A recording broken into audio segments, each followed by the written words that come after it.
അസ്സലാമു അലൈക്കും വറഹ്മത്തുള്ളാഹി വബറകാതുഹു. ഇന്നത്തെ നമ്മുടെ വിഷയം എന്ന് പറയുന്നത്, നിങ്ങൾക്ക് ലക്ഷങ്ങൾ കടമുണ്ടോ? ഓരോ മാസവും EMI അടയ്ക്കാൻ ബുദ്ധിമുട്ടുന്നുണ്ടോ? ശമ്പളം കിട്ടിയാലും കയ്യിൽ പണം നിൽക്കാറില്ലേ? എങ്കിൽ ഈ വീഡിയോ അവസാനം വരെ കാണൂ. പലരും അറിയാതെ ചെയ്യുന്ന ചില തെറ്റുകളാണ് അവരെ കടത്തിൻ്റെ വലിയ കുഴിയിലേക്ക് തള്ളിവിടുന്നത്. എന്നാൽ ആ തെറ്റുകൾ മനസ്സിലാക്കിയാലേ നമുക്ക് കടബാധ്യതയിൽ നിന്ന് പുറത്ത് കടക്കാൻ കഴിയും. ലക്ഷങ്ങൾ കടം, ലോണ്, സാമ്പത്തിക പ്രശ്നങ്ങൾ ഇവയുടെ പ്രധാന കാരണങ്ങൾ എന്തൊക്കെയാണെന്നും അതിൽ നിന്ന് എങ്ങനെ രക്ഷപ്പെടാമെന്നും ഈ വീഡിയോയിലൂടെ നമുക്ക് നോക്കാം. ലക്ഷങ്ങൾ കടം, ലോണ്, EMI ഇന്ന് പല കുടുംബങ്ങളുടെയും ഉറക്കം കെടുത്തുന്ന വാക്കുകളാണ്. ഒന്നാണ് അല്ലേ? ഒരു ചെറിയ വീട് വേണം എന്ന ആഗ്രഹത്തിൽ പലരും എന്തു ചെയ്യും? ലോൺ എടുക്കുന്നു. നല്ല ജീവിതം വേണം എന്ന ആഗ്രഹത്തിൽ ക്രെഡിറ്റ് കാർഡുകൾ ഉപയോഗിക്കുന്നു.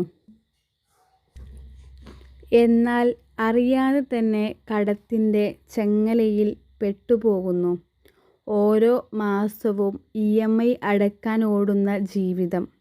ശമ്പളം കിട്ടുന്നതിന് മുമ്പേ പണം തീരുന്ന അവസ്ഥ. പുറത്ത് ചിരിച്ചാലും ഉള്ളിൽ ആശങ്ക നിറഞ്ഞ മനസ്സ്.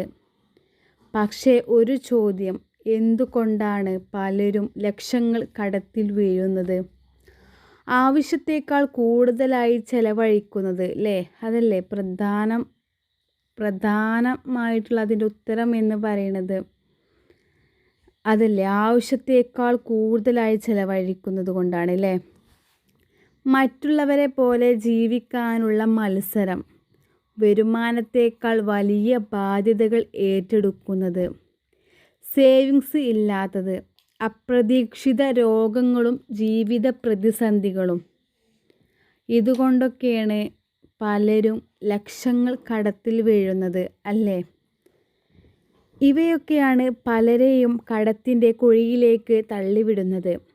പക്ഷേ ഓർക്കുക, കടം ജീവിതത്തിൻ്റെ അവസാനമല്ല.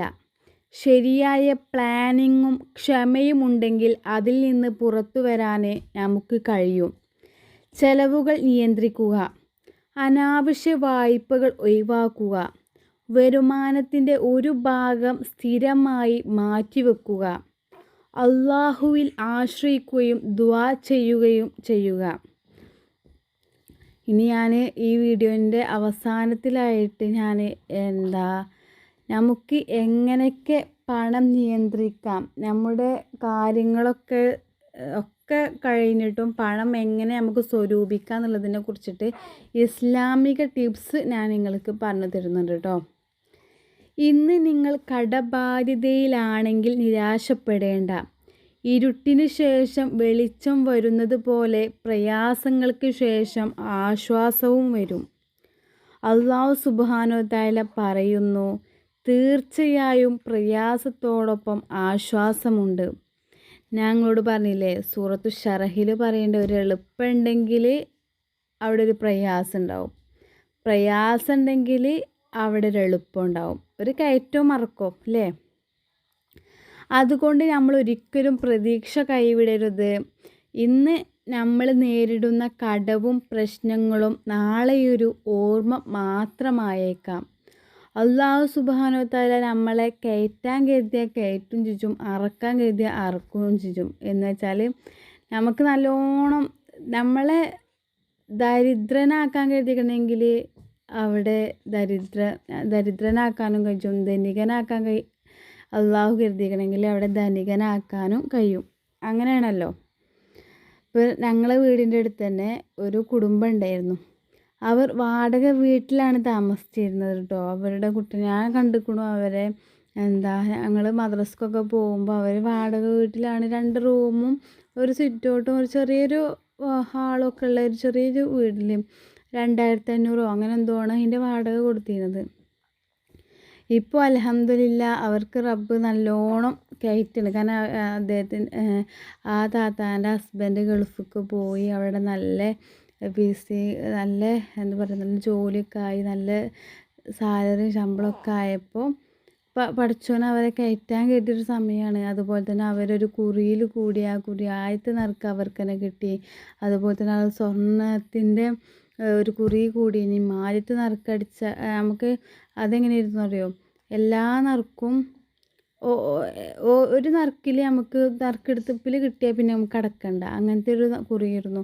അതൊക്കെ അവർക്ക് കിട്ടി. അതൊക്കെ പടച്ചോൻ്റെ ഒരു എന്താ പറയുക, ഒരു കളി അറിയില്ലേ. ആദ്യം ഒരു വാടക വീട്ടിൽ എന്താ അങ്ങനെ താമസിച്ച പോലെയായിരുന്നു. നമ്മളെല്ലാവരും സഹായിച്ചിട്ടായിരുന്നു അവരുടെ ജീവിതം കൊണ്ടുപോയിരുന്നത്. ഇപ്പോൾ അവർ തന്നെ അവരുടെ ഭർത്താവിന് നല്ലൊരു ജോലി കിട്ടിയപ്പോൾ അവിടെ നല്ലൊരു ആശ്വാസമായി മാറി. ഇപ്പോൾ അവർ നല്ലൊരു വീട് വെച്ചു, മക്കളുടെ വിദ്യാഭ്യാസം ഒക്കെ നോക്കുന്നുണ്ട്. അൽഹംദുലില്ലാ റാഹത്തായി പോകുന്നുണ്ട്. അപ്പോൾ ഞാൻ പറഞ്ഞല്ലോ, തീർച്ചയായും പ്രയാസത്തോടൊപ്പം അവിടെ ഒരു ആശ്വാസമുണ്ട്. അതുകൊണ്ട് നമ്മൾ ഒരിക്കലും നമ്മളെ പ്രതീക്ഷ കൈവിടാൻ പാടില്ല. നമ്മൾ ഇന്ന് നേരിടുന്ന പ്രശ്നങ്ങൾക്ക് അതൊരു നാളെ നമുക്കൊരു ഓർമ്മപ്പെടുത്തലായേക്കാം. അപ്പോൾ അത് എപ്പോഴും ഇപ്പോഴും തന്നെ എന്താണ്, എല്ലാ സമയവും കിട്ടുമ്പോൾ നമ്മളെ യൂട്യൂബിലുള്ള ലിങ്ക് വെച്ചിട്ട് സ്വലാത്തും ദിക്റും ദുആകളും അങ്ങനെ ഓരോന്ന് ചൊല്ലിക്കൊണ്ടേയിരിക്കും. അതിനുള്ള ഫലം അവരുടെ ജീവിതത്തിൽ കാണാനും ഉണ്ട് കേട്ടോ. അല്ലാഹു സുബ്ഹാനഹു വ തആല നമ്മുടെ എല്ലാ സാമ്പത്തിക ബുദ്ധിമുട്ടുകളും നീക്കി ഹലാൽ റിസ്ക് നൽകി അനുഗ്രഹിക്കട്ടെ. ആമീൻ യാ റബ്ബൽ ആലമീൻ. ഇനി ഞാൻ നേരത്തെ പറഞ്ഞ ഇസ്ലാമിൽ കടബാധ്യതയിൽ നിന്ന് രക്ഷപ്പെടാനുള്ള മാർഗങ്ങളാണ് പറയണത്. ആദ്യമായിട്ട് നമ്മൾ ചെയ്യേണ്ടത് അള്ളാഹുവിൽ പൂർണ്ണമായി ആശ്രയിക്കുക. അതായത് അള്ളാഹുവിൽ നമ്മൾ വിശ്വസിക്കുക. അള്ളാഹുവിനോട് നമ്മളെ കാര്യങ്ങൾ അള്ളാഹുവിനോട് മാത്രം പറയാം. വേറെ നമ്മളൊരാളോട് എനിക്കത് പ്രയാസമുണ്ട്, മറ്റേ പ്രയാസമുണ്ട് അങ്ങനെ പറഞ്ഞിട്ട് ഒരു കാര്യമില്ല.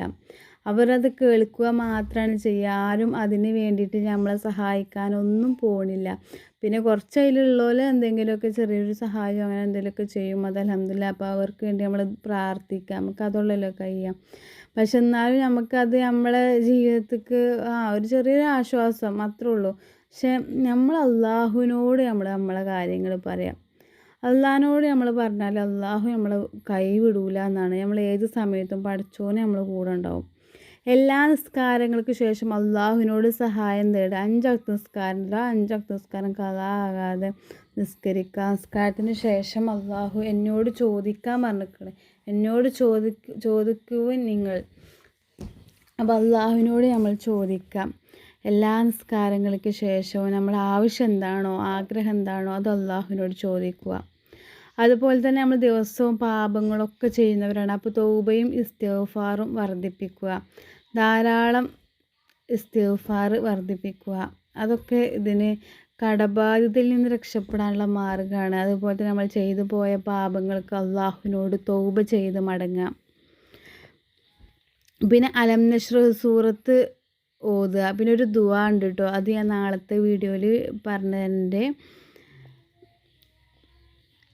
അല്ലാഹുമ്മ ഇന്നി ഔദു ബിക എന്നൊക്കെ പറഞ്ഞുകൊണ്ടുള്ളൊരു ദുആ ഉണ്ടല്ലോ, അത് ഞാൻ സ്ക്രീനിൽ എൻ്റെ ആ പുസ്തകത്തിൽ അദ്കാർ എന്നുള്ള പുസ്തകത്തിലുണ്ടോ നോക്കട്ടെ, ഉണ്ടെങ്കിൽ ഞാനത് സ്ക്രീനിൽ ശരിക്ക് ഞാൻ പറഞ്ഞു തരണ്ട കേട്ടോ. അതിനും വളരെയധികം എഫക്റ്റാണ്, വളരെയധികം എന്താ പറയുക, അത് ചൊല്ലിയാൽ പറഞ്ഞാൽ നമുക്ക് ചൊല്ലിയാൽ നമുക്കതിന് ഫലമുണ്ട്. അപ്പോൾ അതിൻ്റെ വീഡിയോ വിശദമായിട്ട് ഞാൻ നാളത്തെ ഒരു വീഡിയോയിൽ ചെയ്യുന്നുണ്ട്. അല്ലെങ്കിൽ ഇന്ന് പറ്റുമോ നോക്കട്ടെ, ഇന്ന് പറ്റുകയാണെങ്കിൽ ഞാൻ അതിടുന്നുണ്ട്. അപ്പോൾ പിന്നെ നമ്മൾ ചെയ്യേണ്ടത് സൂറത്തു ഷറഹ്, അലം നശ്റഹ് സൂറത്തില്ലേ, അത് നമ്മൾ ഓതുക പതിവാക്കുക. നമ്മളെ കൊണ്ട് എത്ര എണ്ണമാണോ കഴിയുക അത്രത്തോളം ഓതുക. കഴിയുന്നവർ ഈ 5 വക്ത് നിസ്കാര ശേഷം 40 പ്രാവശ്യം വീതം ഓതാൻ സമയം കണ്ടെത്തുക.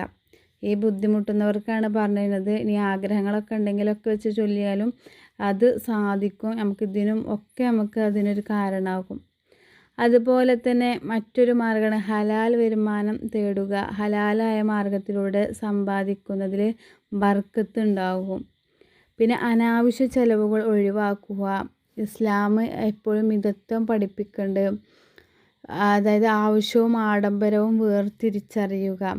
നമ്മൾ ചിലപ്പോൾ നമ്മളെ മക്കൾ വേണ്ടാത്തതിനൊക്കെ അങ്ങനെ കരയും, അത് വാങ്ങിത്താ ഇത് വാങ്ങിത്താറിന് കണ്ട. പക്ഷെ നമുക്ക് അത് കുട്ടികൾക്ക് വേണമെങ്കിൽ മാത്രം വാങ്ങിക്കൊടുക്കുക. ഇപ്പോൾ ചിലപ്പോൾ ആ കുട്ടികൾ ആ സമയത്തുള്ള ഓൽക്കുള്ള മാനസികാവസ്ഥയിൽ അപ്പോൾ ഓൽക്കത് വാങ്ങിയേ തീരുള്ളൂ. എന്നാൽ വീട്ടിൽ കൊടുന്നാൽ ഓല് ആ സാധനത്തിന്മേൽ മെയിൻറ്റെയിൻ ചെയ്യൂല. നിങ്ങൾക്കുണ്ടോ അതേപോലത്തെ മക്കൾ? എനിക്കുണ്ട് കേട്ടോ. അപ്പോൾ ഓൽക്കത് ഭയങ്കര ആവശ്യമാണ്. പക്ഷെ വീട്ടിൽ കൊടുന്നാലോ പിന്നെ ഓല് കൈമക്ക് തിരിഞ്ഞു നോക്കൂല അറിഞ്ഞില്ലേ. അതേപോലെ അപ്പോൾ വേണ്ടത് അനാവശ്യ ചിലവുകൾ നമ്മൾ ഒഴിവാക്കുക. പിന്നെ കടം വേഗത്തിൽ വീട്ടാൻ ശ്രമിക്കുക. കടം നീട്ടിക്കൊണ്ട് പോകാതെ ചെറിയ തുകകളായാലും സ്ഥിരമായി, ഇപ്പോൾ 1 ഉറുപ്പ്യ നമ്മളെടുത്ത് പാത്തക്കാണ്ടെങ്കിൽ 1 ഉറുപ്പ്യ നമ്മൾ അതിന് വേണ്ടിയിട്ട് സ്വരൂപിച്ച കടം വീട്ടാൻ, ആ 1000 ഉറുപ്പ്യ ആവണമെന്നുണ്ടെങ്കിൽ 999, അതിലേക്ക് 1 ഉറുപ്പ്യ കൂടിയാലല്ലേ 1000 ഉറുപ്പ്യ ആവുള്ളൂ. അപ്പം അങ്ങനെ 1 രൂപ പോലും നമ്മൾ നിസ്സാരാക്കി കളയാതെ അത് നമ്മൾ സ്ഥിരമായിട്ട് സൂക്ഷിച്ച് വെച്ചിട്ട് അത്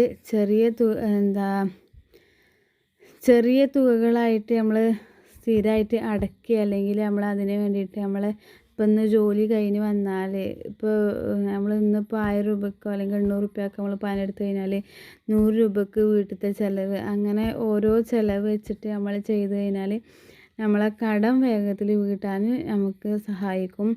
അതുപോലെ തന്നെ ചെറിയ 1 ഉറുപ്പ്യ ആണെങ്കിലും സ്വതക്ക നൽകുക.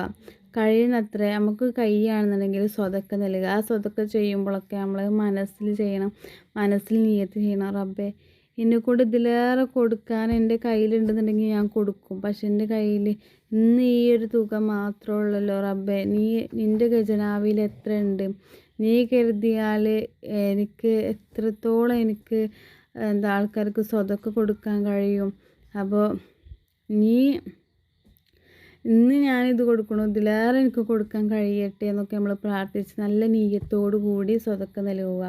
ചിലപ്പോൾ നമ്മൾ എഴുതും എൻ്റെ അടുത്ത് തന്നെ ഒരുപാട് കടമാണ്, പിന്നെ ഞാൻ എങ്ങനെ സ്വതക്ക ചെയ്യുക എന്നൊക്കെ, അങ്ങനത്തെ മുഷിഞ്ഞ അങ്ങനത്തെ ചിന്തകളൊന്നും നമുക്ക് വരാൻ പാടില്ല. അപ്പോൾ 1 രൂപയാണെങ്കിലും അപ്പോൾ നമ്മൾ എഴുതും അവർ കളിയാക്കും. ഇപ്പോൾ നമ്മൾ ഒരു മജ്‌ലിസ് നൂറ് സ്വലാത്തിനൊക്കെ പോകുമ്പോൾ ആൾക്കാർ ഇങ്ങനെ ബക്കറ്റ് പിരി വരുമ്പോൾ നമ്മൾ ഈ 1 രൂപ ഇടുമ്പോൾ ആൾക്കാർ കളിയാക്കും വിചാരിച്ചിട്ട് ഇടാതിരിക്കരുത്. ഇപ്പോൾ 1 രൂപ ഉള്ളല്ലോ, അപ്പോൾ നമ്മൾ അള്ളാഹുവിനോട് അവിടെ നിയ്യത്ത് വെക്കണം. എൻ്റെ ആഗ്രഹൻ്റെ കടങ്ങൾ വീടാനാണെന്നൊക്കെ പറഞ്ഞ് നിയ്യത്ത് വെക്കണം. അള്ളാഹുവേ എൻ്റെ കയ്യിൽ ഈ 1 രൂപ ഉള്ളൂ. അപ്പോൾ നമ്മളെ കാര്യം നമുക്കറിയുള്ളൂ, മറ്റുള്ളവർ കളിയാക്കാതിരിക്കട്ടെ, എന്ത് വേണമെങ്കിലും ചെയ്തോട്ടെ. അപ്പോൾ എനിക്ക് ഇത്രയും കടങ്ങളുണ്ട്, അതിൽ നിന്ന് ഇതാണ് ഞാൻ സ്വതക്ക കൊടുക്കുന്നത്, ഇതാണ് ഞാൻ ഇതിലേക്ക് ഈ ഒരു മജ്‌ലിസിലേക്ക് ഞാൻ ഇടുന്നത് പറഞ്ഞിട്ട് നല്ല നിയ്യത്തോടു കൂടി ചെയ്യുക. നല്ല നിയ്യത്തോടു കൂടി ആ ഒരു സ്വതക്ക നൽകുക. അപ്പോൾ കഴിയുന്നത്ര സ്വതക്ക നൽകുന്നത് അള്ളാഹുവിൻ്റെ അനുഗ്രഹം വർദ്ധിപ്പിക്കുമെന്ന് ഹദീസുകളിൽ കാണാം. അത് ഉറപ്പാട്ടോ. നമ്മളെ കൊണ്ട് കഴിയുന്നത് നമ്മൾ എല്ലാവരെയും സഹായിക്കാം. അല്ലാതെ എനിക്ക് തന്നെ ഒരുപാട് കടങ്ങളും ഇതൊക്കെ ഉണ്ട്, ഞാൻ ആരെയും സഹായിക്കൂല, എന്നെ ആരെങ്കിലും സഹായിക്കട്ടെ, അങ്ങനത്തെ മനസ്സൊന്നും നമുക്ക് പാടില്ല. 1 രൂപ പോലും അത് 1 രൂപക്ക് പോലും അതിന് വിലയുണ്ട്. കടം ഒരു പരീക്ഷണമാണ്, എന്നാൽ അള്ളാഹുവിൽ ആശ്രയിച്ച് ദുആ ചെയ്യുക. അപ്പം ഇപ്പം ഇത്രയും മാർഗങ്ങളിലൂടെ നമ്മൾ ദിവസവും ഇസ്ലാമിൽ കടബാധ്യതയിൽ നിന്ന് രക്ഷപ്പെടാനുള്ള മാർഗങ്ങളാണ് ഞാൻ നിങ്ങൾക്ക് പറഞ്ഞു തരുന്നത്. ആ ദുആ ഞാൻ നിങ്ങൾക്ക് പറഞ്ഞു തരുന്നുണ്ട് കേട്ടോ. ആ ദുആനെ ഒറ്റക്കായിട്ട് ഞാൻ ആ പ്രാർത്ഥനയെ കുറിച്ചിട്ട് വിശദമായിട്ട് തന്നെ വീഡിയോയിൽ പറഞ്ഞു. അപ്പോൾ അടുത്ത വീഡിയോ ഇൻഷാ അല്ലാഹ് അതിനെക്കുറിച്ചിട്ടായിരിക്കും. അപ്പോൾ കടം ഒരു പരീക്ഷണമാണ്, എന്നാൽ അള്ളാഹുവിൽ ആശ്രയിച്ച് ദുആ ചെയ്ത് ഹലാൽ മാർഗത്തിൽ പരിശ്രമിച്ചാൽ അള്ളാഹു തീർച്ചയായും ഒരു വഴി തുറന്നു തരും. അള്ളാഹു നമ്മുടെ എല്ലാ കടബാധ്യതകളും നീക്കി സമൃദ്ധമായ ഹലാൽ റിസ്ക് നൽകി അനുഗ്രഹിക്കട്ടെ. ആമീൻ യാ റബ്ബൽ ആലമീൻ. ഇൻഷാ അല്ലാഹ് പുതിയൊരു വീഡിയോ ആയിട്ട് ഇനിയും കാണാം. അസ്സലാമു അലൈക്കും വറഹ്മത്തുള്ളാഹി വബറകാതുഹു.